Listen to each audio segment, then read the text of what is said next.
In the business world right now is the stock market. Stock markets, in fact, across the world are in a sell-off mode right now. Taking a look at the Dow Jones Industrial Average, down 1,000 points right now, trading at 38,708. It was down 2.3% by midday. The tech-heavy NASDAQ also off by 2.8% by midday as well. It is something that we're seeing all over the world on indices from Japan to China. Experts say a global market sell-off is continuing and it's bringing in concerns of a U.S. recession.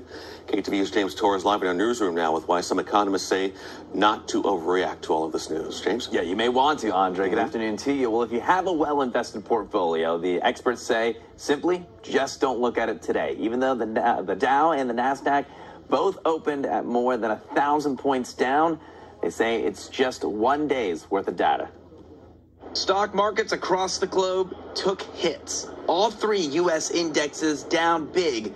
Same goes for Europe and Japan, where stocks haven't been this down since 1987. In my opinion, what's happening is the market is reacting reasonably to some of the high valuations in certain sectors of the market, particularly what they call mega tech.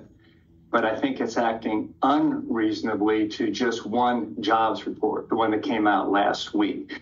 Last week, the U.S. released its monthly jobs report, and those numbers came up short of what was expected, about 70,000 jobs short. While disappointing, economists say the stock market and the actual economy are not the same. To react and assume that this one jobs report is an indicator of recession, I think is a bit much. Job growth slowed and unemployment is its highest since October 2021. Shares of Nvidia, Apple, and Tesla continue to fall. And while markets in the U.S. and abroad are reacting, it's likely the downward spiral is temporary. 1 month does not make a trend, but it may be that we're softening a bit. That's possible.